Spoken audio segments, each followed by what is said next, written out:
स्वागत है दोस्तों एसएस इंस्पायर्ड के श्रीमद् भगवद गीता सीरीज में।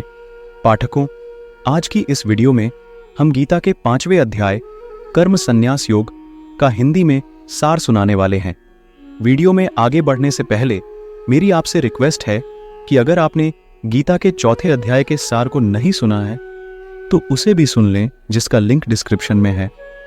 तो चलिए अब अपने आज के अध्याय की ओर आगे बढ़ते हैं। इस अध्याय में कर्म संन्यास के मार्ग की तुलना कर्मयोग के मार्ग के साथ की गई है। श्री कृष्ण बताते हैं कि दोनों मार्ग एक ही लक्ष्य की ओर ले जाते हैं और हम इनमें से किसी एक का चयन कर सकते हैं, लेकिन कर्म का त्याग तब तक पूर्ण रूप से नहीं किया जा सकता जब तक मन पूर्णतः शुद्ध न हो जाए, और मन की शुद्धि भक्ति के साथ कर्म करने से प्राप्त होती है। इसलिए कर्मयोग बहुसंख्यक लोगों के लिए उपयुक्त विकल्प है। कर्मयोगी अपने सांसारिक दायित्वों का निर्वहन शुद्ध बुद्धि के साथ करते हुए अपने कर्म फलों की आसक्ति का त्याग कर उन्हें भगवान को अर्पित करते हैं। इस प्रकार से वे पाप से उसी प्रकार से अप्रभावित रहते हैं जिस प्रकार से कमल के पुष्प का पत्ता जल में तैरता है किंतु जल उसे स्पर्श नहीं कर पाता। ज्ञान के आलोक में वे शरीर को नवद्वारों के एक नगर के रूप में देखते हैं जिसमें आत्मा निवास करती है। इसलिए वे न तो स्वयं को कर्म का कर्ता और न ही कर्म का भोक्ता मानते हैं। वे ब्राह्मण, गाय, हाथी और कुत्ते का मांस भक्षण करने वाले चांडाल को एक समान दृष्टि से देखते हैं। ऐसे सच्चे संत भगवान के दोष रहित गुणों को अपने भीतर विकसित करते हैं और परम सत्य में स्थित हो जाते हैं। किंतु सांसारिक लोग यह जाने बिना कि इंद्रिय विषयों के संपर्क से मिलने वाले सुख वास्तव में कष्टों के कारण हैं, अतः वे अज्ञानता के कारण इंद्रिय विषयों से मिलने वाले सुखों को प्राप्त करने का प्रयास करते हैं। लेकिन कर्मयोगी इनसे प्रसन्न नहीं होते, बल्कि इसकी अपेक्षा वे अपने भीतर भगवान के आनंद की अनुभूति करना पसंद करते हैं। आगे यह अध्याय संन्यास के मार्ग का वर्णन करता है।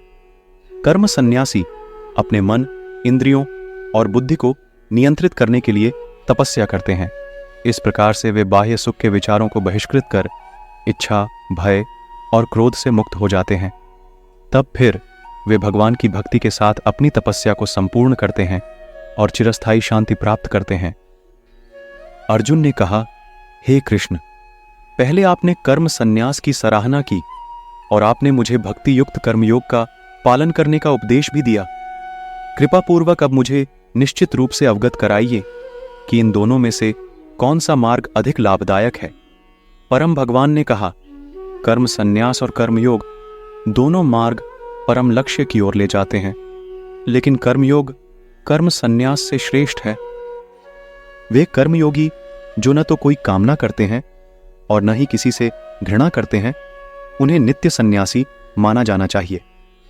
हे महाबाहु अर्जुन, सभी प्रकार के द्वंद्वों से मुक्त होने के कारण वे माया के बंधनों से सरलता से मुक्ति पा लेते हैं। केवल अज्ञानी ही सांख्य या कर्म संन्यास को कर्मयोग से भिन्न कहते हैं। जो वास्तव में ज्ञानी हैं, वे यह कहते हैं कि इन दोनों में से किसी भी मार्ग का अनुसरण करने से वे दोनों का फल प्राप्त कर सकते हैं। परमेश्वर श्री कृष्ण कहते हैं कि कर्म संन्यास के माध्यम से जो प्राप्त होता है उसे भक्ति युक्त कर्मयोग से भी प्राप्त किया जा सकता है। इस प्रकार जो कर्म संन्यास और कर्मयोग को एक समान देखते हैं, वही वास्तव में सभी वस्तुओं को यथावत रूप में देखते हैं। भक्ति युक्त होकर कर्म किए बिना पूर्णतः कर्मों का परित्याग करना कठिन है।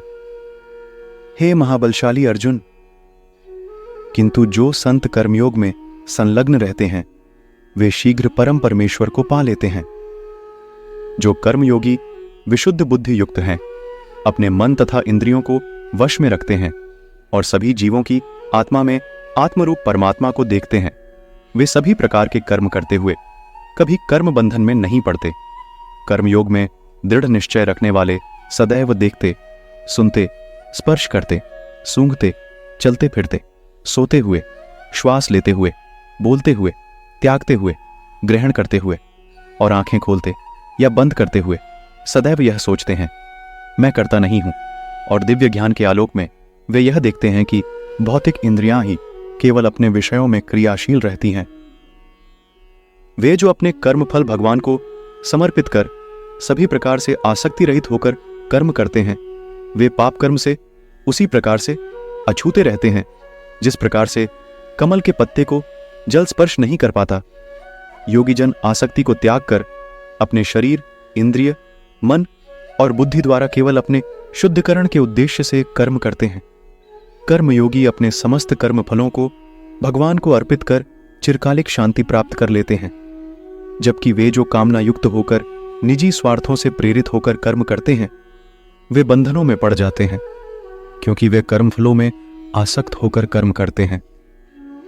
जो देहधारी जीव आत्मनियंत्रित एवं निरासक्त होते हैं, 9 द्वार वाले भौतिक शरीर में भी वे सुखपूर्वक रहते हैं, क्योंकि वे स्वयं को कर्ता या किसी कार्य का कारण मानने के विचार से मुक्त होते हैं।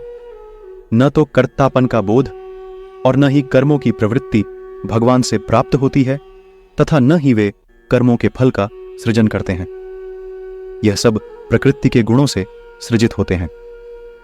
सर्वव्यापी परमात्मा किसी के पापमय कर्मों या पुण्य कर्मों में स्वयं को लिप्त नहीं करते, किंतु जीवात्माएं मोहग्रस्त रहती हैं, क्योंकि उनका वास्तविक आत्मिक ज्ञान अज्ञान से आच्छादित रहता है।